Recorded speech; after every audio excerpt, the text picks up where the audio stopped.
you walk out on that field today, ask yourself this question. What time is it? Game time! What time is it? Game time! What time is it? Game time! What time is it? Let's go! We made it! We made it! We made it! We made it! And let's go to the house! And let's go to the house! When I step on the field, I send one message. And this is what it feels like. This is what it feels like. Football is getting hit. That's it. It's gonna be football now. What time is it? Game time. What time is it? Game time. What time is it? Game time. What time is it? Let's hunt now. Let's hunt now. Let's go. Let's hunt. We made it. And let's go to the house. And let's go to the house. We're talking about the Jets like we're talking about the Saints. You know, all this, how like we the Miami Heat of football. Yeah. The bottom line is you got to buckle up your chin strap. It's embarrassing. Yeah. Don't disrespect the game like that. There's too much crying from them. He's a man. They can be hit just like us. He's a man. You already make the big money. He's a man. Don't cry when you step on the field, man. That's war out there. When I step on the field, I send one message. This is what it feels like. Oh, my bad. Your bad don't work in my world. What time is it? Game time. What time is it? Game time. What time is it? Game time. What time is it? Let's go. Let's go. Let's go. We made it. And let's go to the house. And let's go to the house. It's a wrap. Game over.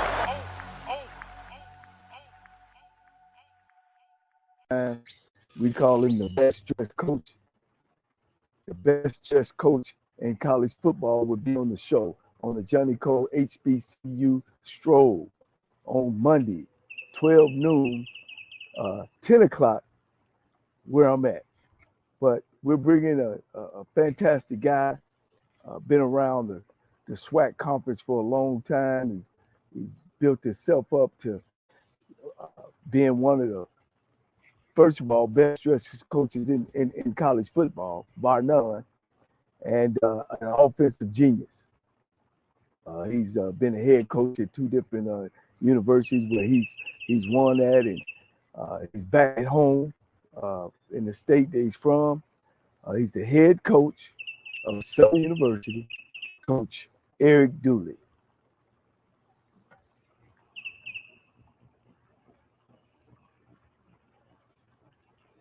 Coach Dooley is himself straight on the podcast. I went to Tidbit. Oh, okay, here he is. Hey, Coach Dooley, how you doing? Gotta get a sound check. Okay, Coach, I can hear you. Can you hear me? You're a little low. Okay. Coach Dooley. Can you hear me?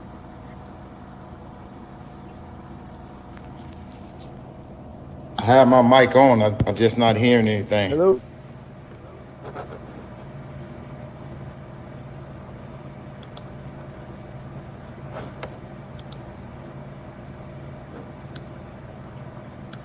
Coach Dooley. Can y'all hear me? Yeah, I can hear you now. Say it again.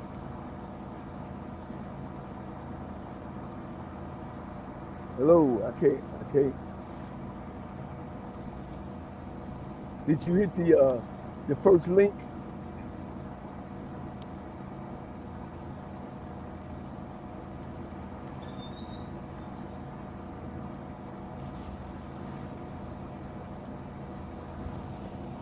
Hello.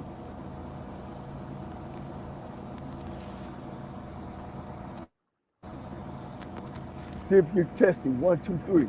Can you hear me, Coach? Wave your hand. Can you hear me? I can't hear. Hold on, let me see if I can. Okay, there you go right there. There you go right there.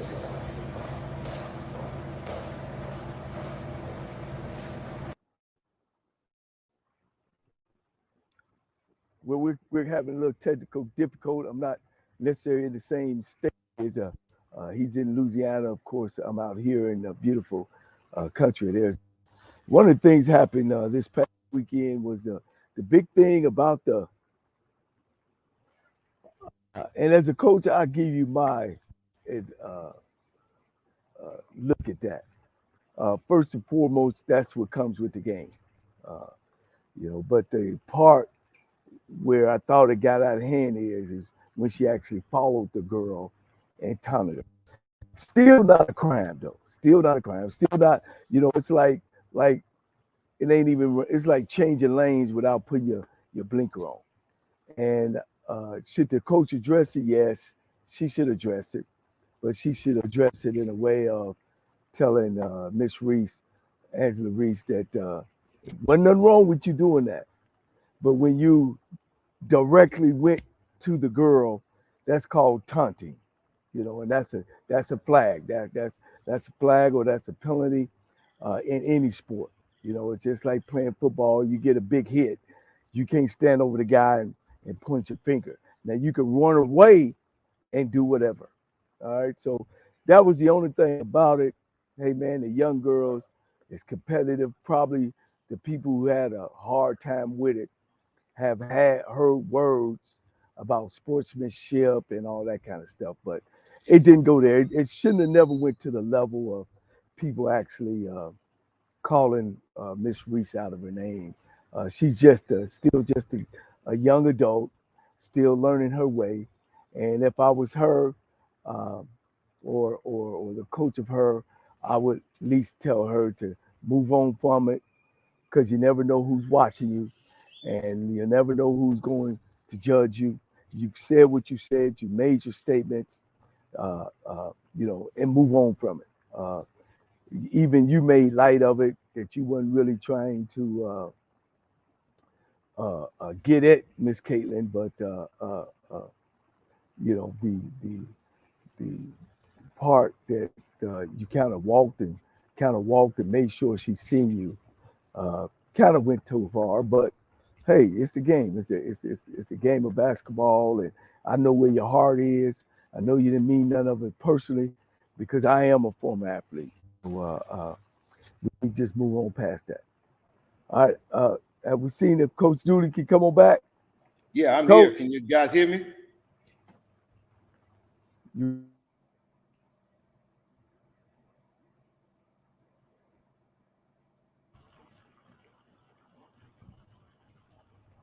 I got you guys. Can you guys hear me?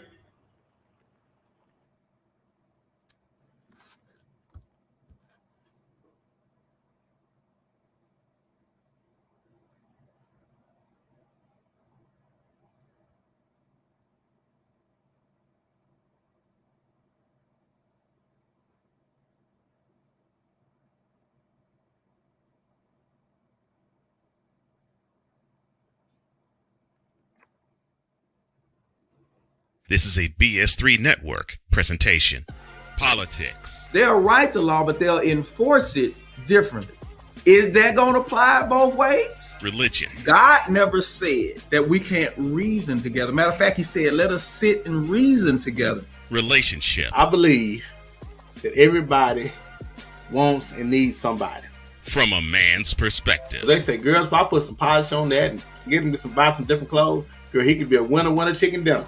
Join the thought engineer. There's nothing wrong with me developing my piece and you developing your piece, but understand the goal is to come together. And comedian John Yogi. Negro, I don't need you putting on no chapstick up there in the pulpit. You do that over there in your chair. Get ready for Let's Talk Monday. Woo! Live every Monday at 7 p.m. Central.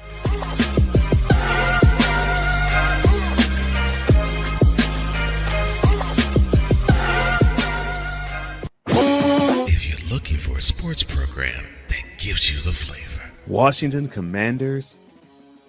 Really? This whole thing stinks to high heaven. That pulls no punches. Thuggish act by a thuggish actor. That gives you some humor. Praise everything LeBron does and never criticize it. If you want a show that gives you good times, then this is that show. BS3 Network proudly presents. I am Colt Johnson, and welcome to Cole Sports with a Z. Every Friday on Patreon and every Saturday on YouTube, Spreaker, and all other outlets.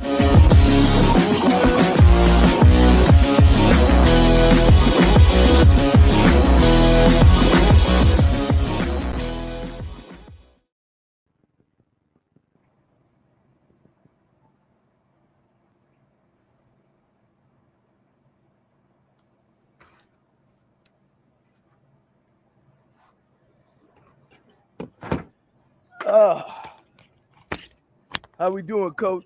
I'm good. How's it going? You hear it?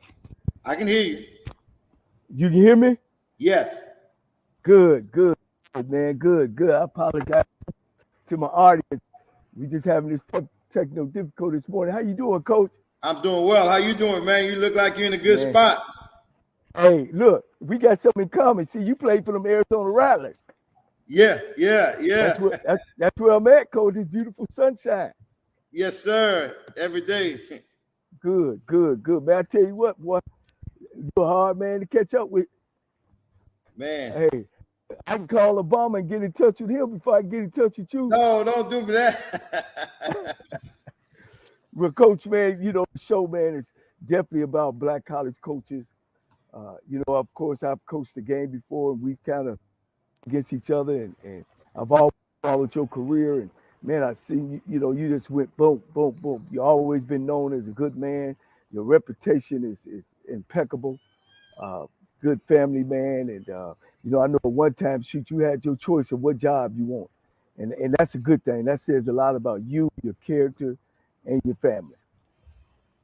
Yeah, you know, I will say this here. I've been blessed and fortunate to be around a lot of good mentors that guided me and led me. You know, first it started with my dad, though. I would say that my dad and my mom just trying to raise me in the proper, and that don't mean it's going to always go the right way.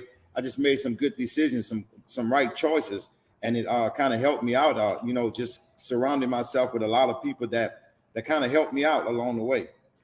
Yeah. You know, down at Southern University, first year, man, at one time in the middle of the season, I know you was like, wow, you know, how did it feel? You know, I know it's your first year, you're on your honeymoon, you know, and a lot cannot be expected from a first year coach. Did you know you was going to go head on and move to the championship game? I tell you what, you know, I do hear that cliche a lot. A lot is not expected from a first year coach, but I'll be honest with you, and you know so well, because I know how you compete. I was expected to come in here and win it. That's what was my expectation. You know, we did come short of it, but I'm always prepared to try to be the top, regardless of where I am or when I get there, because that's the only mindset I can have. Right. Now, are you losing a lot of guys? Or are you returning a lot? Where are you going to be personnel wise? I did lose some guys. I won't say a lot, but I lost some key guys that I thought that my coaches, my assistant coaches were able to go out and fill those holes. You know, that's what it's all about, getting what you need. And then you have the opportunity to get what you want. So we went out and addressed our needs first. And I thought we needed to get some offensive linemen to be more dominant on the offensive side of the ball, and then to fill those gaps for those guys that we lost on the defense side of the ball. Yeah. Now, are you in spring ball, or y'all hadn't started yet? I tell you what, I just finished. I had my spring game April 1st. I like to get it in and get it over with, to have those guys to have the ability to concentrate on their academics towards the end of the spring. Right. Now, if you had to grade your spring, where would you grade it at? A, B, C, or D, or should we go from 0 to 10 being the best? Well, I'll tell you what, I'll give us a C+ right now, because I'm a person that I expect a high level execution. I thought at times we operated in a high level of execution in all three phases, but then I have to see that consistently. But I think it's still some things we have to work on. I do like where we are right now. We got a starting point. I see the guys has changed from last semester, being the first season, but I see some growth, and that's what I want to see, some growth and see some discipline in the team. Yeah. Now, Coach, you is your quarterback returning? I thought, I've seen him play a couple times. He's a dangerous guy. He can throw the football as well as running. Does he return this year? He's not returning. He did have some more years. That transfer portal is always going to be a thing. The young man didn't finish the season as strong as we would like to, and things happen like that. But you just got to be able to weather the storm. But I do like the room that I have right now with Harold Blood coming back, a guy that played sparingly last year, with Noel Biden that transferred in for us, and then we had a chance to go get a guy, Dylan Miotra, that transferred in from UAB. So where did your quarterback go? I'm not sure where he's going to go at, but he's not with us anymore.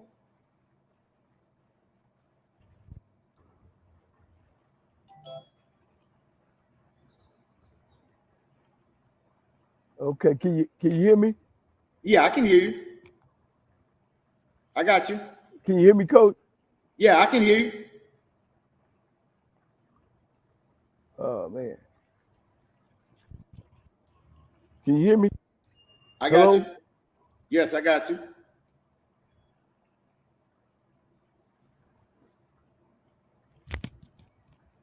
I can hear you.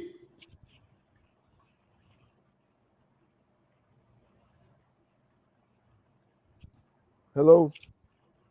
Yes. Hello. Coach Cole, I can hear you. Oh, you can hear me? Yes. Okay, I don't know, man. Jeez, I'm gonna have to definitely get you back on when we get this thing straight. But Coach, following your career, you started at where? Southern University under Coach Pete Richardson. Yes, sir. You know that's my high school coach, and of course I worked there as well. How did you get on there?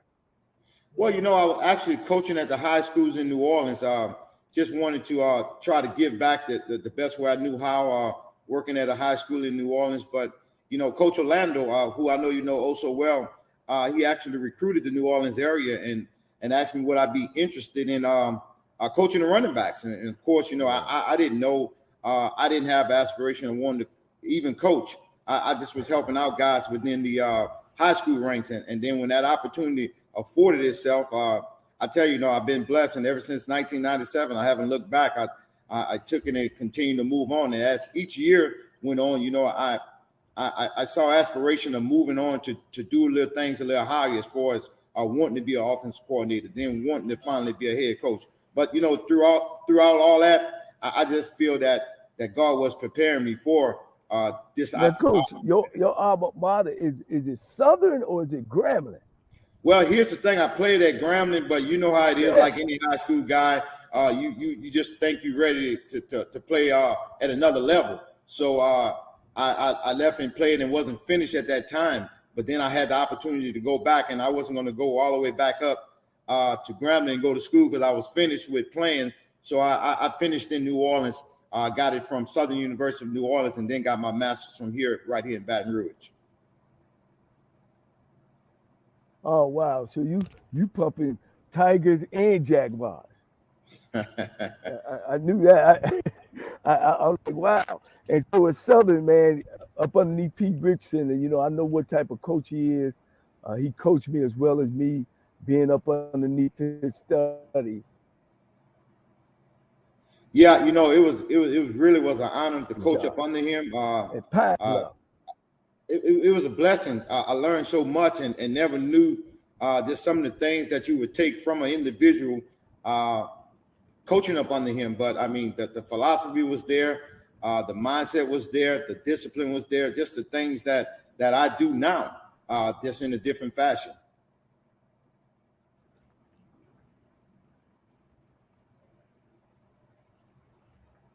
Yeah. Now, Coach, you now where did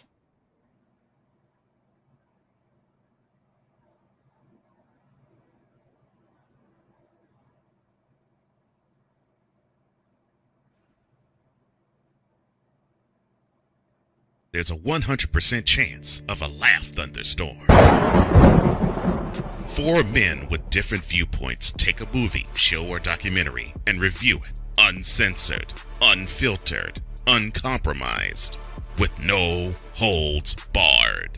Join BS3, Wilkes, King Dog, and H-Rap-B as they take on Hollywood their own way.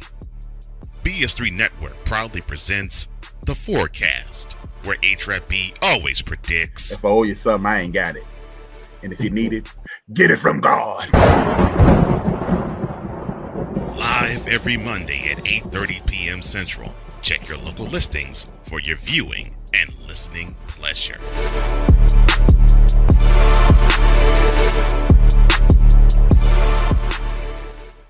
Alicia. You can't hold somebody to that standard if you haven't voiced what you want and what you're needing from that. Mika. If you're not communicating expectations, you're waiting for your feelings to be hurt. Nicole. Yeah. A lot of people don't want to take the time out to be alone and to get themselves together. Ivan. You got to be willing to work through stuff. And from the jump street, y'all done had problems. Maybe you don't need to be working through those. BS3 Network proudly presents Queen 3 and King podcast. Live every Tuesday at 7 p.m. Central.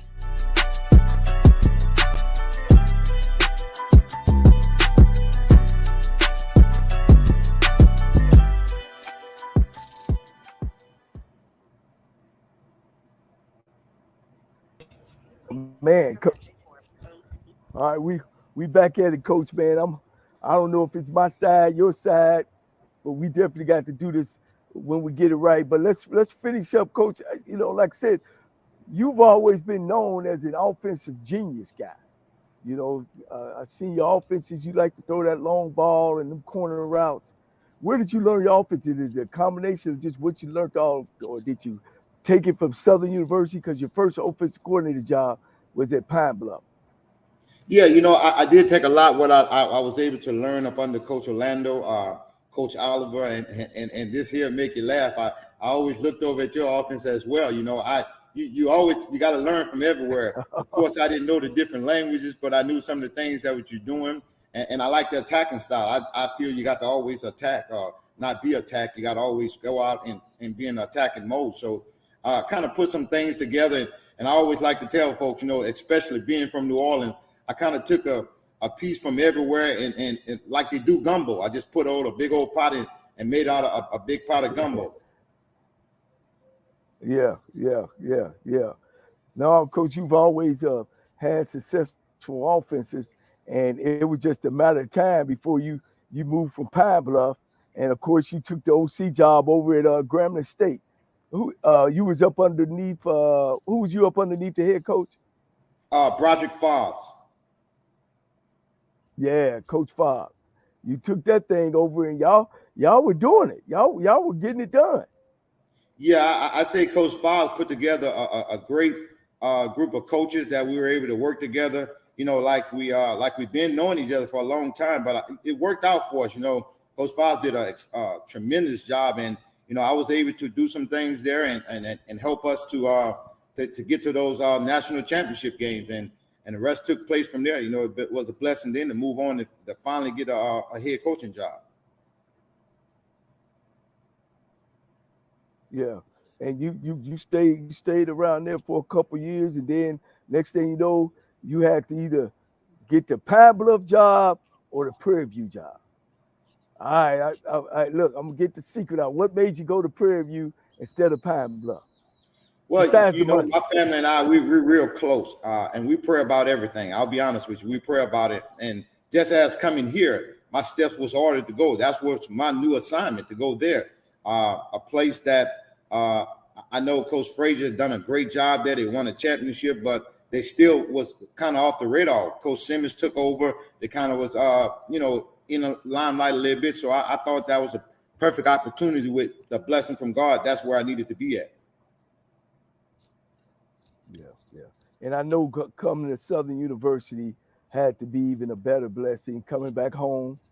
I know how it is on the family, not being around family. And man, I guess when they made that call to you, you you couldn't do nothing but take it. Well, again, we pray on it, and a lot of folks thought, well, that's going to be an easy decision for Coach Dooley. Which, yeah, in my mind, just the flesh, it was an easy decision. But some things we had to think about, we had to pray about, and it led me to here. But I will say this here, to come to a university of this magnitude right here, I know that God was sending me a lot of different places to prepare me for a time such as this right here. It's tough right here. You got to win. I mean, winning is a little different here, but it's tough for me too. My expectation is extremely high. So the expectation that I have and Southern University have, I think they meet hand in hand. Yeah. Now I know we talked earlier about the portal, and now, Coach, when we came out, we didn't have stars. We didn't. I think they weren't even really talking blue chip when we came out. So you played wide out. So rank yourself when you came out of high school. What was you a star or was you a blue star?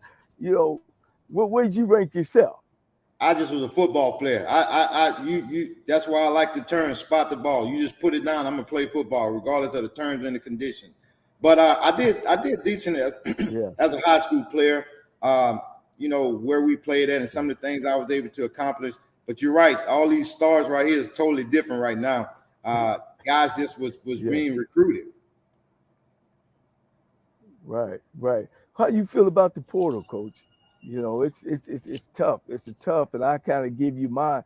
But how you feel about the portal? You've lost a kid. Have you lost at least one kid to the portal? How you feel about that? I say it's tough. To me, it's just free agent now in the college ranks. You not only do you have an opportunity to go get guys that are ready made, but you got to also recruit your guys back as well, because you don't know if a guy is going to feel like I'm ready to move on or any type situation. So it's a tough situation. I'm not a strong proponent of the portal because I like to develop guys. I like to get guys out of high school and develop those guys. Yeah. I think one thing it does too, and you could tell me because you on the sideline, I'm kind of up in the press box right now, is I think it takes some way from the coach's discipline on kids. And, and some kids are so immature, they don't understand that you're trying to make them you're trying to make them better, but when you get on them, they take it personal, and then they ready to zoom on. Does that hurt the discipline part of your program? I think it can, but I'll say this here. I'm not going to let it affect my discipline. It is what it is. That's what I got to do. I got to stand by what I believe in. And I said it a long time ago, what God has for me, it is for me. So if those guys are not buying into what the discipline side of it, because that's never going to change. And that's something that I learned from Coach Richardson, discipline over talent any day. Yeah, all day. All right, Coach. I know you in your mood because this show is about you, but I'm gonna put your coaching hat on one thing. NCAA tournament, girls tournament. Let's say you the coach and you had one of your players. I know what she was doing, but I think it went to taunting when she followed the girl. Do you say something to her? How do you handle it? I don't think it should have went to the level that it's been to because they kids. But go ahead, Coach. Your player. You have to address all situations, regardless of whether you feel is wrong or right. I think you have to address it because we all know that the media can take it further than what needs to be, and we all know the intent. So I kind of prime my guys on it before because I know that can happen. So you kind of hope that doesn't happen. But if it did, I think you still have to talk to her. Is it big harm that she may have was trying to do? I don't think so. I think just caught up in the moment. And that's why you got to make sure that those young ladies, as well as men, understand the situation. That's why we use that acronym WIN. And everybody thinks it's all about winning. No, what's important now? What's important now? How do you conduct yourself? What are the things you're going to do to make sure that you put yourself in a good situation to where you're making good decisions and making right choices? Yeah. So you would have said something to her. What's some of the words you probably could have used to her? Well, not just say something to her. I would address the team, because when you look at the young lady, the young lady played with a lot of team setting. Yeah, she played with passion. You know, that's who she is. She's been that person the whole season. I think it just was out there more because of the game, the magnitude of the game. So you know just as well as I know, all those superstars, they have their own way of doing a ton of doing certain things. So it's in the game. Bottom line is in the game. Yeah. You know, back to the portal part of it, because this thing is big in college. This is the thing, Coach, and you tell me how you feel about the portal, is that nobody talks about the kid that loses his scholarship because he hadn't matured yet. You know, he hadn't reached his potential. And then the coach is looking to make room so they can go get transfers. How do you feel about that? Or It's a tough situation, right? It's nobody talks about that kid. It's tough. I say that's a tough situation because we know this is a competitive world, and it's competitive in from all angles. So of course you're going to try to get what's best for you and your team. It's no more that stage where you have 3 and 4 years where you're going to develop that guy, and now you have that room to develop. It's win right now. Everything is put in a microwave. They want it done right now. So that's what the portal has done. Right. It has taken the younger guys away, forcing you to get guys that just like free agency, where I'm gonna sign this guy for this year or sign this guy for 2 years so that I can better my team. I tell you what, it evens the playing field. Yeah. Now, and the last thing on this portal, because you know, you got these major schools now recruiting the SWAC, recruiting Ohio Valley Conference. You got these major schools actually recruiting 1AA conferences instead of recruiting high schools. You're absolutely right. At both places I've lost players through the transfer portal that moved up to a FBS school and played well. So you're right.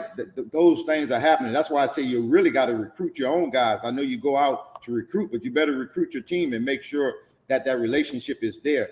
And now I don't know if it's even about the relationship. It's about just the individual himself, the people that may be in their ears.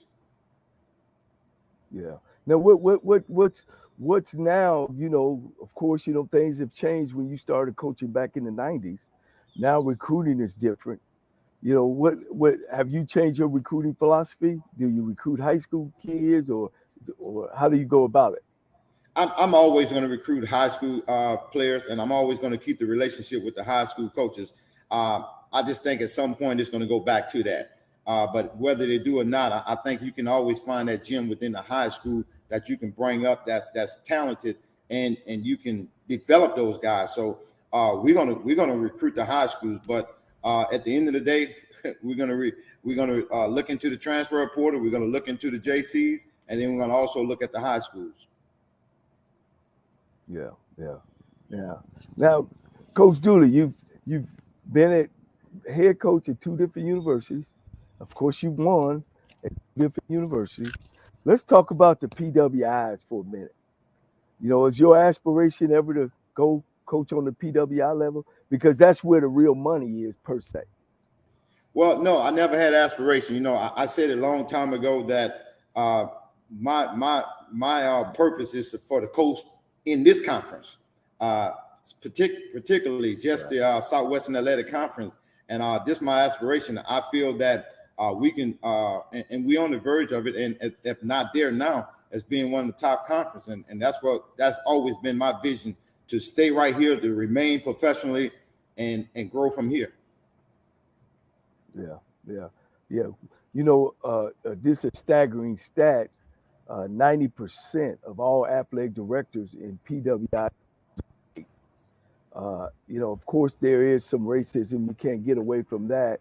But people tend to hire who they want to hire. What would you say to one of your players or kids you know is coming through that want to coach on the college level? I think you got to more importantly, you got to know your purpose. and know what you want to do. I knew my purpose a long time ago. I had opportunities to coach at a PWI, to coach at a FBS. That wasn't my purpose. Yes, the money would have been great. I feel that regardless of where I go, it's going to be provided for me in the fashion that I need it. Once you find out what you want to do and how you want to do it, you got to set your goals, and then you got to attack it. Everybody have different aspirations. I'm just pro SWAC. Yeah. I like coaching in the SWAC. Yeah. Now, Coach, when you made your decision, I know it. Well, let me speak for myself. I was kind of like you, black college. Went to Texas Southern University. My purpose was always wanted to try to take a black school, which I did at Tennessee State, and make it dominant. It didn't matter the color. I was a good coach. But I came to the realization, and then I guess, that I felt I had a ceiling on my head, that if I ever wanted to run my own show, I had to go to a HBCU. Because when you look at the power PWIs now, there's only 10 black head coaches, and none of them was from a black school. So when you were making your decision, was that part of your decision to go where they won't be at? Well, we tell the players, go where you celebrate and not tolerate it. And I think that's a true statement. But I've always liked coaching in this conference right here. I just like the different things that take place, and I just know where I need to be at. So it's nothing. It has nothing to do with the money. Has nothing to do with a lot of different things. When you talk about the facilities, I think I know that I'm where I'm supposed to be at. Yeah. So, Coach, what's prediction time? But how you think you're gonna be up top echelon, or it's hard over here. You lose your quarterback. You're coming into your second year. Some of the kids like Coach Dooley, some of them don't. Where you think you are, as far as going to be in the conference? Well, my mindset is always up there. We got to win it. We got to finish. I felt we didn't finish last year. It's okay to get to championship games and be proud about it, but that's not anything for me. No one knows who finished second. No, they only know the winners. So we didn't finish. So we got a lot that we have to accomplish, right. And the only goal that I'm gonna ever set is to win it all. Did season expectations? I know you are high energy.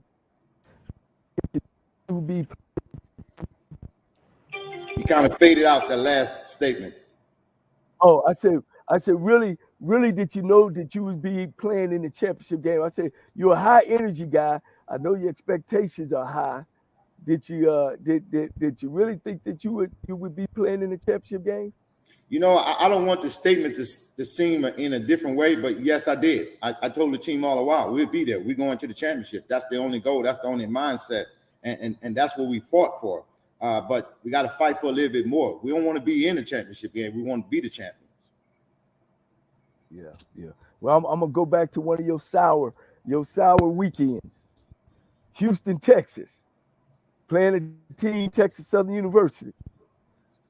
Man, Coach. Wow, that's all I could say. It just didn't look like a Coach Dooley football team that day. What was the football guy was for Texas Southern, or? I tell you what, Texas Southern came out and did an extremely good job. Coach McKinnon had those guys ready to play, and I make no excuses. We didn't come to play our brand of football, Jaguar football. We didn't do it at all, and those are things that we have to get better at. We got to be consistent week in and week out. When you're a good football team, it doesn't matter where you spot the football at. You just got to spot it and play football. So we didn't play our A game, and they capitalized on what they can do when things went wrong, and we didn't correct it. So that's something that we got better at during the season, but now we can't let that happen anymore. We got to be ready. I said it all along, so I wasn't surprised. I said that this is a very, very competitive conference. So there's no doormats where you're thinking where this is a win You got to go in knowing that you got to fight for your life. Right, every week. And I guess that's one of the things, coach before you, he had them there, but they couldn't. It was tough getting them go over the hump. Coach, now your staff. You got one of my favorite guys, the unbelievable Willie Totten. I mean, one of the greatest guys I've ever met, not just on the athletic side, but on the personal side. And you do you call your own plays? I think I see you calling them, but I know head coach as well. How do you work that out? And now that you got Totten in there, who I think could be a big contribution for you. There's no substitution for experience and knowledge. When you get somebody that and have knowledge of this conference as well. So that's a huge hire for me. Helps me out tremendously. And I've always told people I've never been concerned with who's right. I'm always concerned with what's right. So we're gonna work together, and we got to put this thing together and go out and compete to win it all. Yeah. Now, who tell us something about your defensive coordinator as well? Coach Miller and I, we grew up together.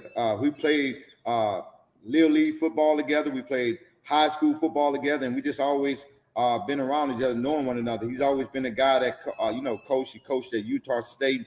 Then he coached here at Southern University with me for a little while as a defensive back coach. So, and we had the opportunity to coach at the University of Arkansas at Pine Bluff together. So I've been knowing him for a while, and I knew once I got a chance to become a head coach that I would look at him as a defensive coordinator. I saw his body of work, some of the things that he's done around, and me hiring him as the defensive coordinator was his first shot as a DC, although he did some things when we were at Pine Bluff.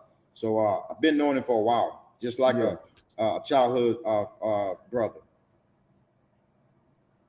Yeah, now lost a lot of coaches, and really sometimes, coach, of course, that's a good thing. That means you got good people, and people come after your coaches when you got good people, you do good things. How much did coaching under Pete Richardson and winning the way y'all won, did it give you a view of when you know that you got a good football team? Well, it did. It taught me. I still reflect on a lot of things that I was able to do up under him and see. And you try to bring those things. You try to change it and put your own spice to it, but just that the ingredient part of it is there. But I think it played a big role in some of the things I wanted to accomplish. And I think, of course, Coach Dooley have an opportunity to be the head coach, but you got to surround yourself with good people. You got to surround yourself with people that are like-minded and have that work ethic and put in grind. It's like the grind. And I think I was fortunate enough to surround myself with a lot of good people that help us to do some things that needs to be done. Yeah. Now you said something earlier about our conference and the condition. How do you feel about our football? Are we, now that Deion Sanders is gone, and I got a Deion Sanders how about where our conference is from playing to today? Well, I'll tell you this here. Ever since Charles took over, I saw our conference on the rise. I've seen it in some of the things that he had planned. So that was already destined to be what was going to take place because he had a lot of plans, and he discusses with his coaches when we had meetings. So I knew that the conference was on the rise, but I guess I'm biased. I've always thought the SWAC was the best conference, regardless of what. I still think it's the best conference, and I think we got the number one conference in all of FCS. So that's been my mindset. Yeah. I felt the same way, Dooley. And I guess I could say it because I'm not in the conference right now. I just think our ADs and our presidents could get together and I always said put together a good package like these other conferences. I mean, a real good one. And maybe Charles is we played on television a lot couple last years, but I always felt that the SWAC conference, because we got draft time is like whole game for PW High School, with our bands performing. So I always felt that way. Behind every good man, coach, there's a good woman. And, man, you got to have a heck of a family, a heck of a wife because, boy, you've been bouncing around, coach. Yeah, I've been fortunate enough that the thing, when we got into this thing, I actually stayed at Southern University for 14 years, which was kind of unheard of. Stayed around and then took my ride and been around some places, but very, very supportive. I take my hat off to my wife, but I keep her involved as well. It's not that I go. I want to make sure that she's there along that ride because it's not just me have to make that decision. It's got to be us as a family, especially when you have young kids that's involved as well. You got to make sure that you look at the whole picture. You say, well, yeah, I'm going to be the head coach, but how happy are they going to be? What are their surroundings going to be like? Who they're going to be involved with? And that's why we do it as a family. And I've been blessed and fortunate enough to have someone that support me the way that my wife does. Yeah. And like I told you, I really wanted to make sure, my show is about Black college coaches and just try to get us out there because I think we get an unfair shake. Deion Sanders comes in the conference, which he did a great job. Today is about winning, but Black college is deeper than just winning. What was your view on that? It was kind of like and then now he's out. Well, I'll be honest with you. I got that tunnel vision. I'm already knew what was going on with this conference already. We didn't had a lot of people to come in this conference. When you talk about the Doug Williams coaching in the conference, when you talk about yourself coaching this conference, so it always been like you talking about Eddie Robinson won the most games. So it always been a highlighted conference. But as you go into the years, you get more media right now. So of course it looked like it's something that's new and different, but it's still Southwestern Athletic Conference, known as the SWAC. And everybody thinking that's being one of the best conference.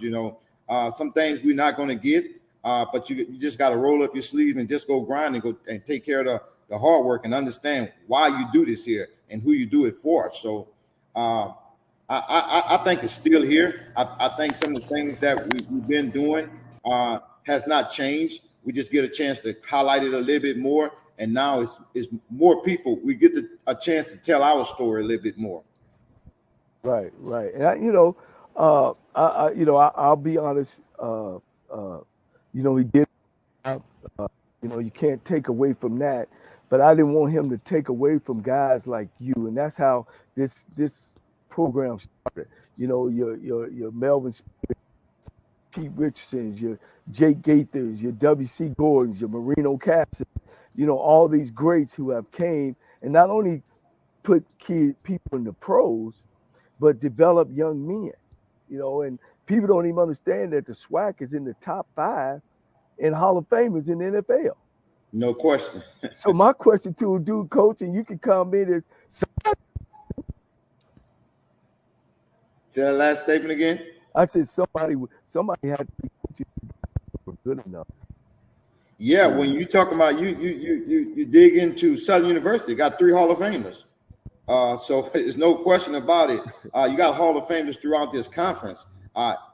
They've been. Now you're just getting a chance to, as I say, the story is being told. The story's been there. Nothing has changed. You got guys that came through this conference that people had to play against in the NFL. I'm talking about superb athletes, guys that can do it, but didn't take much. Just coaching from here. There's always been a lot of great coaches in this conference. It's no doubt in my mind. I think he just wanted a few to come now and see what it was all about. Very, very competitive conference, and guys just have fun what they're doing, love what they're doing. Right. Kind of jumped the line, but in life, and Jackson State was already Jackson State. He just put the whipped cream on top. About Jackson State. I got to throw my little Hall of Famer from Texas Southern. We got 2, and of course, to the moon and back. Yeah. So, Coach, man, hey, we got to do this again, Coach. Absolutely. And I'll find time and And I apologize. We need to do a better job, I guess, on my end, and make sure this is a smooth transition because you got a lot to offer, and we got to let our young kids know. I call them kids, but college kids that you can come up and coach, and you don't have to be called a black coach. Our football field in the SWAC and in black college football is 100 yards long and 53 and a half wide. What are any of your last remarks? I tell you what you just said, that's not going to change. It's no question about it. There are some extremely great football coaches in this conference. There are some great football coaches in all HBCUs. There are great coaches everywhere. Just giving the opportunity to everybody have a goal that they want to reach. But, when I look at over the years in this conference here, what has been developed throughout the coaching staffs, throughout the head coaches, offense and defensive coordinators, even special team coordinators, guys have done tremendous jobs. And it's no secret. See, the thing that I like about it most so, not only can those guys coach, but they can recruit and coach. They're not just recruiters. They're recruiters who can go find them, and then they can coach them up. So they're very competitive. I say, not in a bad way, in a great way. I'm pro SWAC.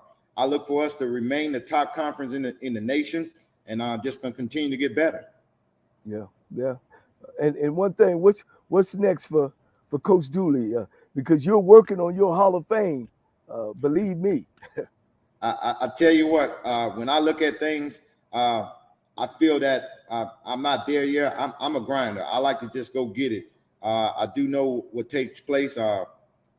My philosophy is that if you take a day off, that coach got one day better than you. So I can't afford to take a day off. I got to continue to grind. I got to continue to work. I got to continue to seek knowledge and understanding of this game, because this game is growing fast and everybody is out there getting better. So I've always tap into it. I'm going to be calling you here shortly because I got to get some more offensive schemes, some things that I can get going.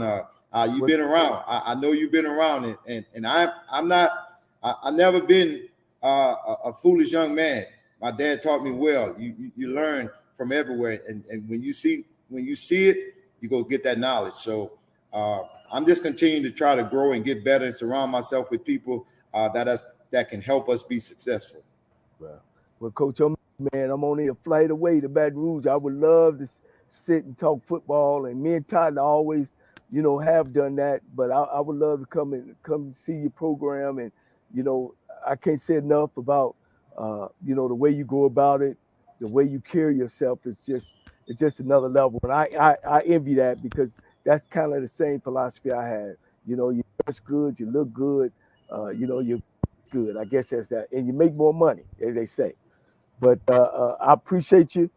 Again, I'll probably try to get you right before the season get going, before you start grinding, and we'll be watching you. And I appreciate you and thank you much. I appreciate it, and I'll definitely give you a call because I definitely want to get you down here. And anytime I'm available, just give me a call. Yes, sir. All right, take care. Okay. First, I apologize to my audience. We got off to a slow start, and we got to get better. So I got to get with my producer team and make sure that we get this thing going in the right direction. I like to appreciate you. Just continue to follow me. Things are looking good. Fan base is growing. I'm gonna try to do a little change up and actually talk football myself. For you coaches out there that's trying to learn the game, I definitely have something to offer to you. So again, as I say, and as I end every day, things are getting harder here in America. Things are getting harder here in life. But if you feel yourself at the end of the rope, you tie a knot and you hold on tight, because ain't nobody bad like you. My name is James Jr., and I won $500 on the lunch money from the Keeping Up with the Joneses Bracket Challenge.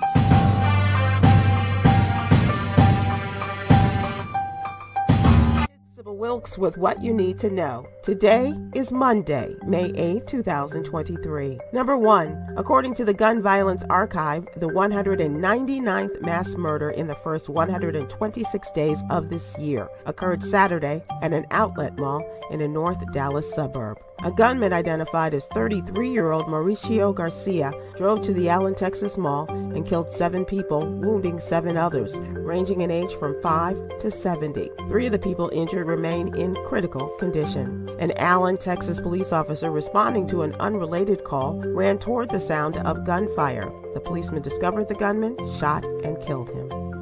Number 2. In a warning issued to Congress, U.S. Treasury Secretary Janet Yellen said the first U.S. default could be as early as June 1st. For the last several months, President Biden has challenged House Speaker Kevin McCarthy to come to an agreement on a package regarding the nation's debt. They meet Tuesday at the White House. Last week's House-approved legislation would raise the debt limit for 1 year while cutting and erasing major elements of the president's domestic agenda. Number 3. The signs of prostate cancer are relatively easy to notice, especially as the disease progresses, and many are urinary symptoms. Because black men have a higher risk of developing prostate cancer, they should be vigilant about symptoms like frequent or painful urination and a weak urine stream. If you're concerned about high risk for prostate cancer, discuss it with your healthcare provider and the possibility of early detection screening. Number 4. Jordan Neely was choked to death in front of passengers on a New York City subway train by a white 24-year-old Marine veteran. Since the fatal accident, many people have gathered at a subway platform vigil where a support column has been labeled with "Who Killed Jordan Neely?" referring to the black man who was choked to death. The New York medical examiner has ruled Jordan Neely's death as a homicide, and the grand jury may get the Neely death case next week as the Manhattan DA faces pressure to charge the Marine veteran. Number 5. Today's Ministry Monday focuses on salvation. You can't buy it. You can't earn it. It's free to all of those who believe that Jesus died for our sins and came back to earth to fix all the wrongs in our lives. John 3:16 says, "For God so loved the world that he gave his only begotten Son, that whoever believes in him shall not perish, but have eternal life." We've all sinned and fall short of the glory of God. That's Romans 3:23, which means nobody is perfect, and we all need salvation in order to get back into the good grace and mercy of God. Read more about salvation in today's What You Need to Know newsletter. Here's your daily inspiration from Yogi's Jewels. Focusing on positivity and limiting negativity is critical to a healthy mental state. Join me today live on YouTube and Facebook at 7 p.m. Eastern, 6 p.m. Central with social justice activist Coy Malone and comedians Huggy Lowdown and Chris Paul as we discuss today's top headlines and more. Thank you to our What You Need to Know partners, the American Heart Association and Black Health Matters. To subscribe to my free daily newsletter, please visit SibylWilkes.com. Be informed, be empowered.